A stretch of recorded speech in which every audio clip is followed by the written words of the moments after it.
नमस्कार। आप सभी धर्म प्रेमी बंधुओं का आपके अपने चैनल मोडेश्वरी कृपा में स्वागत है। ऐसा क्यों होता है कि कुछ लोगों को पता ही नहीं होता कि उनके कुल देवी कुल देवता कहाँ चले गए।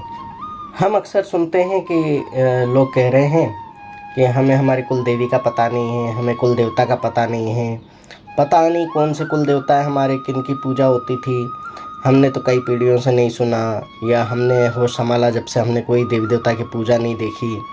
घर में कोई जीवित होगा उनसे पूछो जाके, भाई अरे नहीं हमने उनसे पूछा था, उन्हें भी पता नहीं है, हम क्या करें, हम बहुत परेशान हैं। हम जहाँ भी जाते हैं वो बोलते हैं कि कुल देवी कुल देवता की पूजा करो, हमें पता ही नहीं हम कैसे पूजा करें। अरे भैया इतनी लंबी कथा, बाप रे बाप, ये तो हम हमेशा सुनते हैं।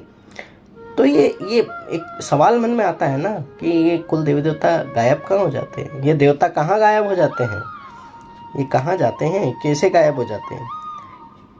भैया देवी देवता गायब नहीं होते, हम अपने कर्मों के माध्यम से इन्हें गायब कर देते हैं। देखिए होता ये है कि कई बार देवी देवता रोष्ट होकर घर से चले जाते हैं, जो कि हम पिछली वीडियो में बता चुके हैं कि कुल देवी कहाँ चली गई है, कहाँ चली जाती है, या कुल देवी देवता को प्रसन्न कैसे करें, आप आदि वीडियो को देख सकते हैं। परंतु ये प्रश्न तो स्वाभाविक है ना कि भाई जब जो लोग कह रहे हैं कि भाई हमें हमारे कुल देवी कुल देवता का पता ही नहीं है, हमारे घर में किसी को पता नहीं है, तो भाई ये क्यों क्यों ऐसा हुआ। सबके जब होते हैं तो उनको पता होते हैं, इनको क्यों पता नहीं है। इनके लिए क्या स्पेशल कोई विधान था कि गायब हो गए हैं?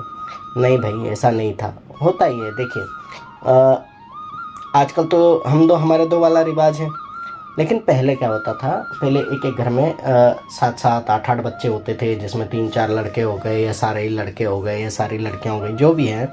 तो उस वजह से क्या होता था कि हमारे यहाँ एक मान्यता है, प्रचलित है कि कुल देवी कुल देवता की पूजा की जवाबदारी जो है, पितरों की सेवा की जवाबदारी जो है, घर के सबसे बड़े बेटे और सबसे छोटे बेटे की है। माला के ये 2 सिरे हैं, बाकी तो सारे मोती हैं, मोतियों की कोई आवश्यकता नहीं है। बस यही सबसे बड़ी त्रुटि जो है, वो एक खामी जो है हम कहेंगे कि यहाँ रही है सोच की। देखिए जवाबदारी तो उन 2 की है, चलिए ठीक है, मान ली कि उन 2 लोगों की जवाबदारी है, पर क्या बाकी सारे लोगों के कुल देवी देवता नहीं है वो? क्या वे पूजा के बारे में जानकारी रखना, उनकी पूजा करना, ये उनका अधिकार नहीं है? देखिए पहले संयुक्त परिवार होते थे और तब इस बातों पे शायद ध्यान नहीं दिया जाता था, लेकिन धीरे धीरे जैसे ये सब एकल होने लगे, तब हुआ क्या कि बड़े और छोटे बेटे के ऊपर तो जवाबदारी दे दी जाती थी, तो वे या तो अपने पैतृक गांव जा कर के अपने परिवार के साथ पूजा करते थे, या फिर जहां वे रहते थे वहां पूजा करते थे। लेकिन जो बाकी बीच के या मंझले, जिसको हम कहते हैं मंझले भाई लोग जो होते थे, वो इन चीज़ों पे ध्यान ही नहीं देते। बोले जब हमारे को करना ही नहीं है तो हम क्यों करें। अब होता क्या है, यहाँ देखिए पॉइंट की बात है कि जो मंझला बच्चा है वो ना घर परिवार में ये सीख रहा है, ना उसकी जवाबदारी ले रहा है, और ना उसको माता पिता ये सिखा रहे हैं कि नहीं भाई ये समझो।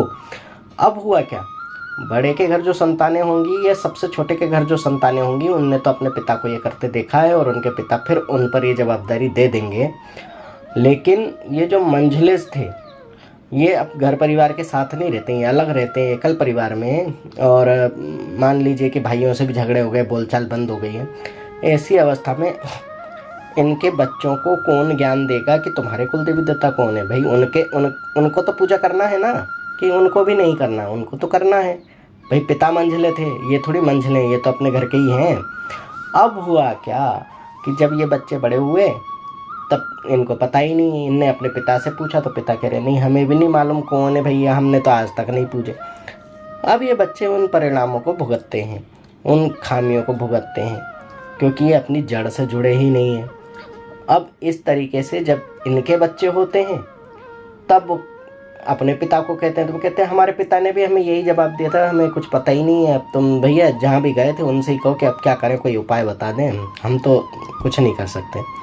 तो यह मेन रीज़न है कि मंझले मंझले मंझले जवाबदार नहीं है इन पूजाओं के, तो वे ना देखते हैं ना सीखते हैं, पर उनकी संतानें कहाँ जाएंगी? उनकी संतानों को तो ये सब देखना और सीखना है, जो उनका फ़र्ज़ है, पर वो उन्होंने पूरा नहीं किया है, और इसी कारण से वे परेशान और दुखी होते हैं। और फिर जब आगे वंश बढ़ता है तब वो ये कहते हैं कि हमारे तो गल में कोई देवी देवता ही नहीं है, हमने तो कोई देखा ही नहीं, हमने तो कोई पूजा ही नहीं। मेन रीज़न यही है।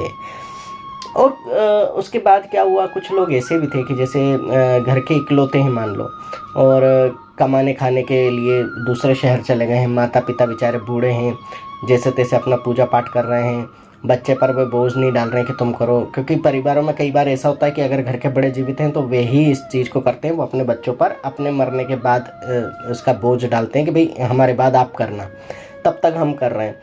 तो होता ये है कि इन बच्चों को कुछ पता ही नहीं है, ये शहर और गांव की दूरी अधिक होने के कारण वहाँ नहीं जा पा रहे थे, ना देख पा रहे थे, ना सीख पा रहे थे। अब इनके बच्चे हुए, तब तक इनके माता पिता ख़त्म हो चुके हैं। तो यह कारण भी होता है कि कुल देवी कुल देवता की जानकारी इनको नहीं होती है। बस यही आज का मेरा मतलब था, उद्देश्य था ये वीडियो बनाने का, कि आप समझ सकें कि कुल देवी कुल देवता गायब कैसे हो जाते हैं, कहाँ चले जाते हैं। तो अब आपको समझ में आ गया होगा। आशा करता हूँ कि आप इस वीडियो को सुनकर समझ गए होंगे कि गलतियाँ क्या होती हैं, कहाँ खामियाँ होती हैं जो देवता गायब हो जाते हैं। जय मोड़ेश्वरी, बोल बम।